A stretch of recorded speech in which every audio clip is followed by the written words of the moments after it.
master your emotions, showing why you chosen. An empty stomach gon' spill blood over tokens. Daddy won't dare, that's why her legs open. You could pick the teeth for the beast or remain nervous. Don't get scared, yeah. I'm uncomfortable if I'm comfortable. Chess moves, you can never try to play us. Misguided by love, but somehow with the lights off, I still find my seat at the chaos. What's up, y'all? It's your boy Camp C, and I'm tapped in with my family at Tidewater Waves. Yes, sir, man. You done been here a few times, you know. Yeah, man, we back. Yeah, back again. Appreciate you pulling back up. Always, man. You know, y'all family. Yeah. So, yeah, what we talking about this time, man? You got a new project out. Got a lot of new things. 2020. So let's get right into it. Yeah, cousin of Socrates, my latest drop. I be forgetting how many tracks on the drop. Yeah, man, that's my latest drop. If you're familiar with my content, I usually go assertive, aggressive. This time I brought it down a notch. Trying to, just trying new sounds, trying new productions, the flow patterns. It's the same content, just a different feel. Okay. Yeah. So yeah, why cousin of Socrates with the title? I wanted another way to say pop my shit. I ain't want to just say pop my shit. So the artistry, you know, you don't want to just say exactly what it is all the time. So Socrates was a guy I know that went around just saying like a lot of things, just questioning everything. And at the time, that's the headspace I was in. I was questioning a lot. So I was like, just name it Cousin of Socrates. And it had a nice ring to it. When I ran across people, they were like, yeah, that's the one. And to keep it a buck, it was on my list of project titles. I got like a list of project titles, cool titles for projects. And that's the one I checked out at the time. So, okay. Yeah, so yeah, that's dope. It does have a ring to it. I can say that. So as far as, like you say, you were questioning a lot, you know, did that come from the events of last year and what we're still dealing with, or what was, what were you questioning?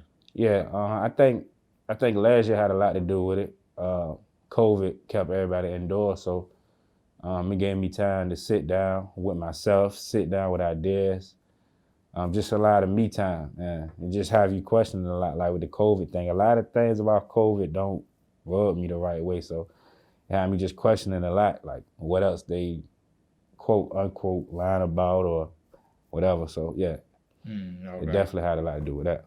Yeah, so with us being a year into it, to the month, how have you been able to adjust, and how has that affected how you've been able to move with your music? For the most part, it gave me more time to sit in and write, being that we limited as far as where we can go. It gave me more time to sit, like I said, with ideas. The COVID itself, I think it's the fear around it that keeps everyone indoors, because if you look into it, they saying I think it's a respiratory infection, a virus, whatever, but I think they created a fear. So the fear itself has outweighed the virus drastically. So as far as how it affected me to move, I've been moving the same, just protected, mask on, trying to pay attention to how the people in the room and just all that, man. But the music still been booming. It affected me going to touch the people and just putting in the groundwork. But as far as the internet and stuff, man, I keep looking at my numbers, Spotify and all that. They've been going up. So I guess people ain't being indoors helping. Yeah. No. So yeah, man, that's great. To see you still moving with the music, because it slowed a lot of people down. But people being indoors, needing new content. It makes sense. So. But yeah, let's dive more into the project, about the makeup of it. We discussed like how the title came about. Yeah. But what was the spark to create a project like this? It was, for starters, it was time to roll out some new content. It was time to add to my catalog, and when I went into it, I was like, okay, I gave y'all the flows, I gave you the energy. What can I do now to set myself apart? I don't want to keep giving you the same thing. That's like you go to the store, they got the same things. You're not gonna be attracted to that store after a while. So with this project, I slowed it down as far as production and beat wise. the flow patterns, kept it modern, kept it cohesive to the fact where things not going over your head, and if they do, you can it's easily to retract. I know on AP3 it was like a lot of energy and a lot of bars, so it was a lot going on. So this one, I try to make it as narrow as possible. And I did something I usually don't do. It has like 9 tracks. I usually stop track listing it at 5-6 songs because I know you ain't gonna. It's not likely in this day and age with the microwave era where all songs are 2 minutes, and I get my point across quick. So on these, I got my point across quick, but it's a more quantity. It's like way more songs that I usually drop. So yeah, that was what was different about this project. Okay, dope. Yeah. So with this project, the 9 songs, were those that you had that thought process when you hit that 5-6 limit, like, all right, let me add a few more, or were you just in the booth and it was like, damn, it just kind of turned out to be that? I think when I was going through like the songs and the track listing, because if you pay attention to the track listing, the mood switches. It starts a certain way, then it may be a song for the ladies that bring you in a certain mood, and it switches again. That's what I try to do with my track listing. Just keep changing the emotion of whoever listening. And when I was going through it, I was like, all right.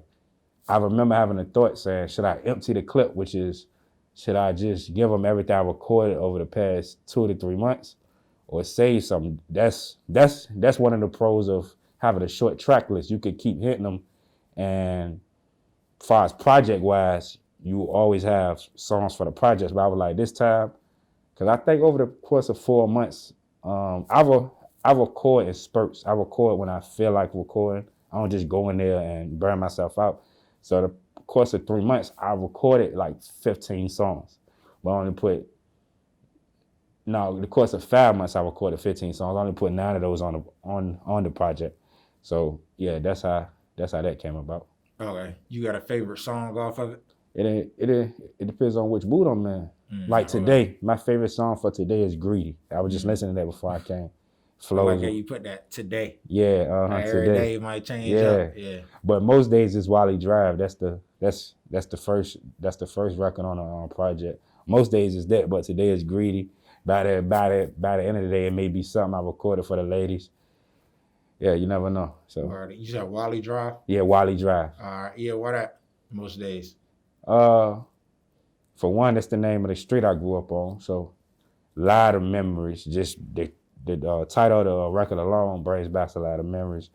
I love the production on the record. It has I don't know how to describe the feeling. Just with it, it's something about the sample in it that just, even when I recorded the video with Wiley, I told him, yo, when that sample come on, I need like a slow motion type feel, and that's exactly what he gave me. And yeah, and the visual for that is out now too, the Wiley Drive visual. So it's on YouTube. Go peep that. Okay, so yeah, with the production, the visuals, why is it important to invest in the quality when you're putting out projects, especially now? Oh, you mean like the quality of the visual? Yeah, the quality of like just your whole project, the production, visuals. I think it's important because people's favorite artists don't give you bullshit. Like your favorite artist, not only does he have a catalog in order to make you become a fan, is also the product is the quality of the product. It's not no bullshit. So when you dropping, you a competition with the big names. So you want your product to stand out like their product. And if your production on the records, if it doesn't meet the high standard, you no longer in competition. You just somebody that's trying. It's just it could be like your whole career, all your efforts can be based on potential. And if all your efforts based on potential, you're gonna soon fall under the radar. So if you deliver a high quality product all the time, as far as production, visuals, your visual match the quality of the people that's already on, you look at it in the same light, so to speak. So Yeah, that's a great point. You talk about just delivering. Mm-hmm. And it's like you can have that potential and have the talent, but when people really go to listen Mm-hmm. and see you in a certain light, Yeah. you gotta pretty much live up to that, Yeah, especially as an artist. Yeah, you definitely want to live up to it because you don't want to be admiring guys, and when you go to put your efforts to whatever inspired you, your efforts don't even come close to theirs. And everybody influenced by somebody. So when you drop it, you want yours to sound like you want your quality to be like Guru engineering Jay-Z. Somewhat. You want your videos to be top-notch videos, look like music industry videos. So I know that's what I aim for. Yeah. Yeah, definitely. So, with 2020 kind of touched on that. But in terms of the digital space, how have you been able to adapt and find new ways to push your music and connect with the audience? Ads, just learning how to big names get thousands and thousands of views. If you go look at my views, I have a genuine following. So when I drop, it's usually the same people supporting. Gaining new followers and gaining new fans and new supporters is always the goal. But for the most part, I know who's gonna listen. So the digital aspect, I just been trying to tap in with different ways to market projects and products. Google.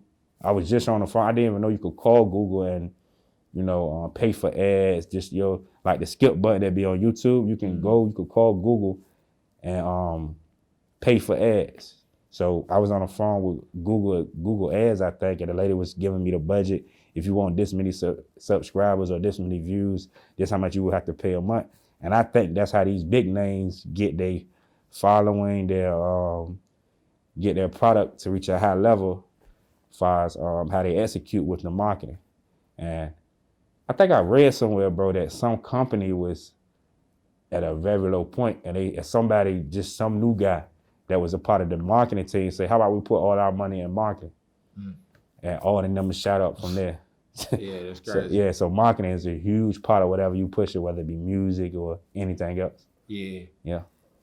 Yeah, so that's interesting, man. It's like a disconnect with, it's like if you up there and you in that industry realm, you kind of already know those things and how to push it. But like people coming up, so I'm glad you said that because I didn't even know you could hop on the phone. Yeah, man. Yeah, I was Googling ads and I was like, hold on, they got Google ads. So I typed in something and then led me on the phone with some lady and she was just telling me what is it you looking to accomplish. I was like, I want this many subscribers a week and this many views a week, whatever. And I thought I was actually paying for it, but now she was like, no, these would be real people engaged in your material. It would be real ads. Just it would be organic. So I was like, yeah, I need that. Yeah.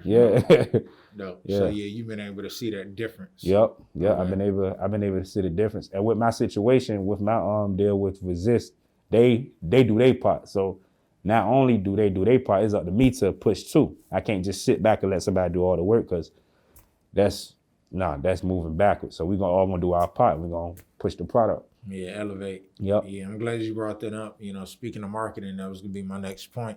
But with your deal situation with Resist, how has that been for you, and what exactly do they do, and in terms of pushing your projects? I have a distribution deal, which means whenever I'm ready to drop or videos, whatever. Marketing side, they help with that. Just getting the music to the streaming platforms that it needs to be on, they also help with that. And for the most part, everything's been great. I've been learning when you're rolling out a project, even though I know it, I've been learning when you're rolling out a project, it's not just drop the music. No, you have to build traction. After the traction, I have to submit the project. And while submitting, I think the only bump in the road I ran into with submitting Cousin of Socrates was clearance. And I know that could be an issue when you just submitting a record on DistroKid, but this time it was a little different because I know they got the people they running through. You got to make sure things check out. Just like if you was in a situation with signing anybody else, they would have to make sure things be checked out. So yeah, everything checked out, and I was able to get the people on the music. Okay, dope. Yeah. Yeah. So, just having those things in place are major moves, and just like you say, just the marketing Yeah. is, just major for, trying to get to that next level. Yeah. So, Yeah. where do you see that next level for you, and where you trying to take the music and what you have next? What I'm trying to do next is, right now, my main goal is to keep building a solid following. I feel like if I have the solid following, by the time any huge label reach out, I have the leverage. I'm not just walking into the office, and I'm not just an artist you're gonna give money to, and I'm gonna be happy with the fame. No, I'm gonna have leverage, so I'll be able to have say so. Because at this point, if y'all coming to me, it's something I can do for you, just like you can do something for me. So I know the huge labels got machines. They got the machines that help you grow, far as people knowing who you are, far as streaming, far as everything. But not only do I want the machines, I also want leverage so I can have a say so that I ain't got to be one of these artists on the internet crying because they won't let me drop music or things of that nature. So yeah, that's my main goal, to build leverage and to build a solid follower. Okay. Yeah. Yeah, no. So, when that situation does come available, you can see yourself signing.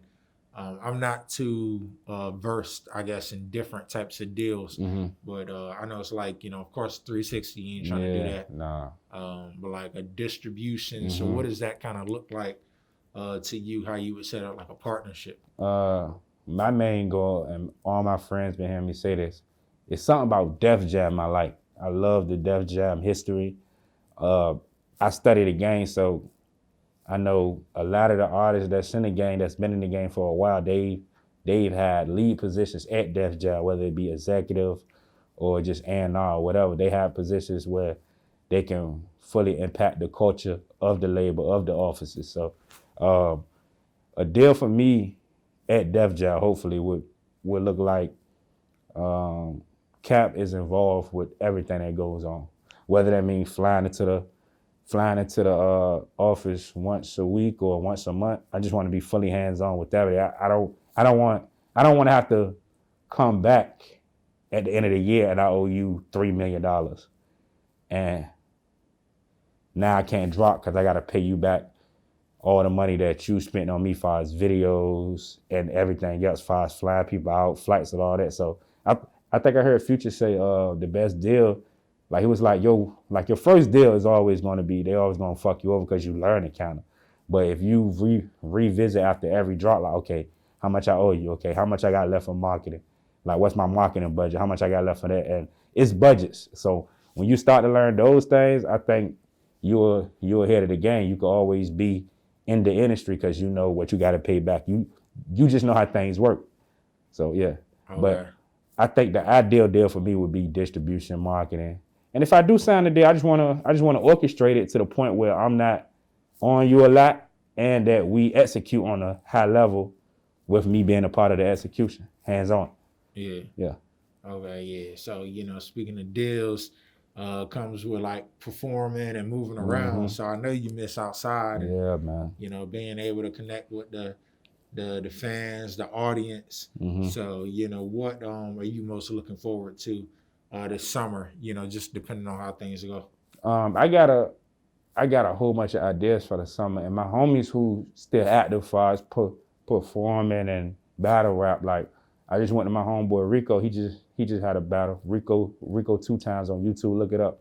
It's a battle he just had, and I was thinking like, yo, people still really coming outside just for how music bring people together. So that got me excited. So I just got to rolling, and I just been going to like homies, like the homies when they have shows. So I'm just ready to get back on the stage, but I'm trying to orchestrate it to a way it could just, it could be beneficial to what I got going on. Cause you go to a lot of showcases, bro, and the people just be too cool. Nobody's cheering for each other. I don't know if that's just a VA thing or whatever, but I've been told when you perform in places where nobody knows you, you get the best reaction. But when I perform, I require you. I kind of demand my attention. Like, if you ever come to my shows, I'm gonna be like, if you in the back, come to the front. I'm about to turn this bitch up. Like, we about to get lit. So I'm excited to go outside, but like everything else, it has to be strategically planned to the point where it benefits me. So be looking for a made culture concert soon. Okay, dope. Yeah. Yeah, of course you can be headlining, but Yeah, made culture yeah. is interesting. You said that, and not a Camp C. Yeah. So how does that look? You can bring other artists on? Or Yeah. what? I'm gonna bring a lot of the artists that I'm tapped in with. I got a lot of artists I talk to every day, just genuine relationships. They got dope content, so of course we're gonna bring them on. We're gonna bring on some of the artists that's personally with my company, and we gonna rock out. Well. Okay. Yeah, you got the Made Culture hoodie on as well. Mm-hmm. You know, still pushing that. Last time we touched on it, but you could tell the viewers where they can get the merch, and just what Made Culture actually is. Made culture is pretty much the same thing as we talked last time. We just now we got budgets for everything, so we moving more. We're moving efficiently now. At first, everything was on the fly. Now we got a budget for it. After we hit the budget, we put the money back into right back into the merch or back into the music or whatever it is we trying to do next. You can just for right now, I'm going off DMs, so just hit my DM. We had the site up, but trial and error. I didn't know you had to pay for the site every month. The Shopify, I believe it's called. We was paying for. We had the budget. Well, I had the budget set up for 4 months. Somehow, the first 2 months, it snatched everything out of the account. So I'm thinking that the Shopify link was still up, but it wasn't. But trial and error. But at least we set the budget for that. Yeah. So now we know what the actual budget is. So we're gonna get the website is being made as we speak. So yeah, everything pretty soon. You ain't gonna have to come directly to camp. You can just go to the Shopify or the website or whatever. Yep. Okay, dope. Yeah, and is this the only project? I feel like I know the answer to this, but I'm gonna ask anyway. Dropping this year? Nah, man. You know me. I'm cooking. Yeah. We about to tap into All About Progression 4, but before I give you something huge, I give you an appetizer. So yeah. For just like the projects for last year, man, I'm trying to gain new fans every rollout. I want to do something different this year with one of the rollouts. I just don't know exactly what it is, but I know with the All About Progression 4, we have a $100 box with merch. It's gonna consist of merch, music, and just all the things that's gonna be surrounding the project, as far as events, tickets to the events, VIP section at probably like the concert. We got a whole lot of ideas floating in the air. We just got to start grabbing to see which ones make the most sense for each rollout. So yeah, but as always, I'm cooking. So okay, yeah, and then with All About Progression 4, how are you coming with that in terms of the sound and production? I think we're All About Progression 4, being that it's the 4th installment of the series. I want to come with the usual content, but I'm going to switch up the delivery a little bit, give you more of a cinematic feel. I know that's usually what it is, but this time it'll be probably mainly cinematic. I'm going to strike different emotions as usual, but it's going to be mainly a cinematic feel to the project. And is that going to be more of a summertime or later in the year? Summertime. Because last year I think I wrote it out too early. I was listening to the production. I'm like, yo, this was perfect for a hot day and people roll around with the windows down. So, we moving. We moving shop, so everything is for a certain time. Yeah. And ain't nothing wrong with re-dropping. Yeah. I thought about deluxe. I thought about it, so that definitely might be in the works. We definitely got enough records to give you a deluxe, probably like a anniversary type vibe. So dope. Yeah. Or drop a 3 and 4 at the same time. It's like you already dropped 3. You might be on to something. Yeah. And we do the rollout together, so tie with the waves Made Culture rollout. So hey, y'all be looking for that, man. You never know. Yeah. Be a lot more, like you say, advanced this time, and trial and error, be able to really proceed and figure some things out. Yeah. Mm-hmm. Yeah, had the pandemic or whatever last time, but we on one. Yeah, man. The pan was in the way. The pan. The pan quality. Refer to it as that. Yeah, man. The pan was in the way, man. But it's crazy because it was a blessing in disguise. Like I seen one of my close friends do an interview up here, Tay Scott, and I seen him say it made him sit down. It was a blessing in a way, man. It was definitely a blessing in a way. It gave you time to reflect. If you were smart, you came out of last year around this time a little bit more sharp or way more sharp, or just you just went in the back and sharpened your sword. So by the time it was time to come back out, you come out slicing. So if you were smart, you know, some people, you know, they just chilled and that's okay. But I know for me and the people I moved with, everybody came out sharper. So yeah. Yeah, no trouble. You gotta evolve. Yeah, you have to, bro. Got to. It's scary. It's scary when people don't. I'd be like, yo, what is you? Yeah. What's your main goal, bro? You trying to stay stagnant? Yeah. And that alone could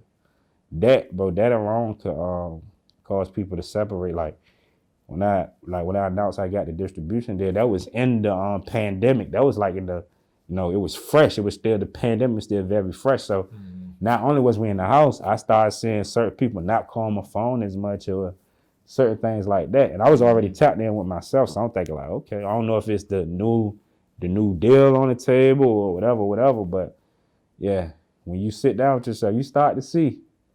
And the pandemic was a blessing in disguise, bro. Yeah, definitely. You know, you got to look at it that way. You just gonna, you know, I mean, don't get me wrong. It's a lot of bad and negative things, crazy things that happen. But, you know, when you really sit down, like you say, with yourself, you gotta, you know, you can choose how you want to view it in your perspective. Even if, you know, you lost people or not, you know, you still got to move forward. So optimism. Yeah, got to be optimistic. So, you know, I do want to jump back into this cousin to Socrates real quick. And, you know, you're a writer, lyrical guy. So, you know, how much of that did you put into it in terms of like the wordplay and, you know, just giving it your writing skills? Wiley Drive was the start the whole project off. The Wiley Drive record is number one.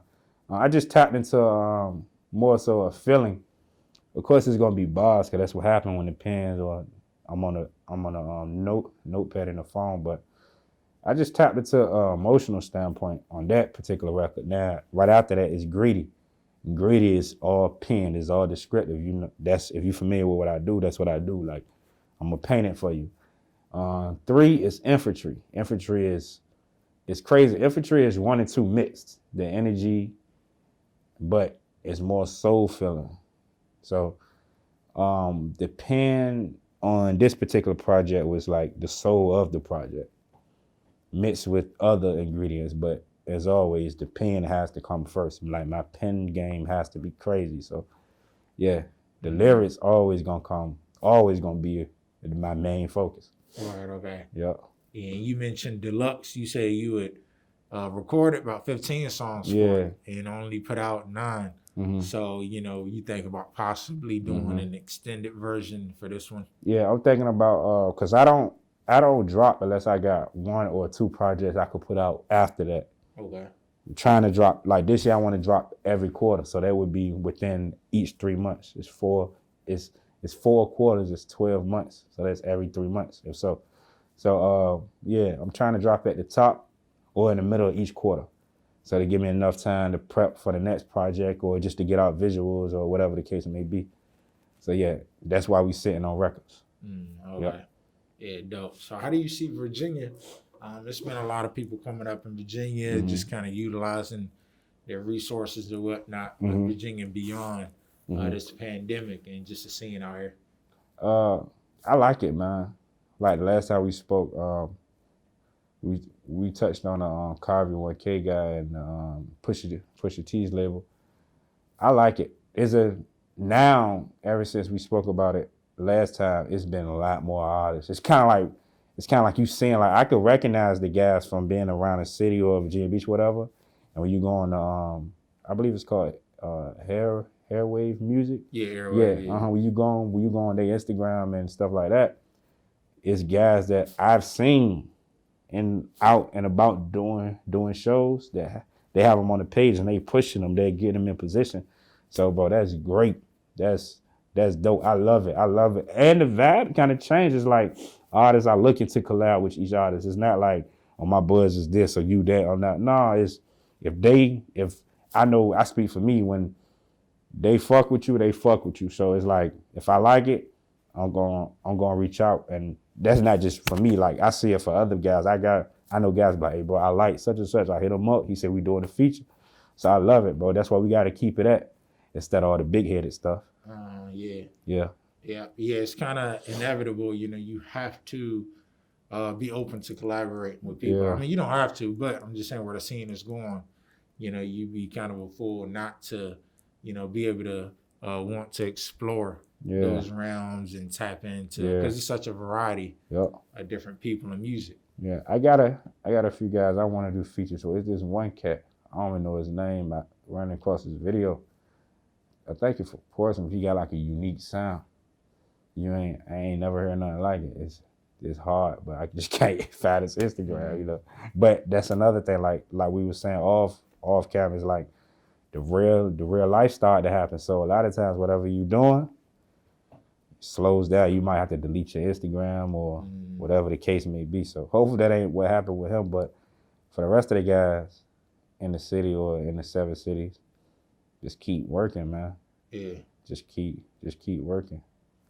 Yeah. Yeah, miss anything? Anything else you want to touch on? Nope. We a lot. Okay. Yeah. Well, yeah. Appreciate you pulling up as always, man. Always, man. Family, man. You know, you family, bro. Yeah, we gonna, real deal. Yeah, man. We gonna get it every time. Yeah. And we about to roll out this AP4. Y'all know I'm rolling it out with Tidewater Waves, bro. So yeah, y'all wait for that. Yeah. And 3 is coming back. Yeah, 3 go. You know. So it sounds like he want to drop a deluxe, so that's what we gonna do too. Okay. All right, you heard it here. Yeah, man. Yeah, let's get it. Let's get it. We got Camp C, cousin Socrates out now. Out now, go get that Grady in his bitch. And we out. At the chaos, pull up a chat, nigga. Willpower over dollars. My heart going work. Any set of commas. Satan got a grasp on my list.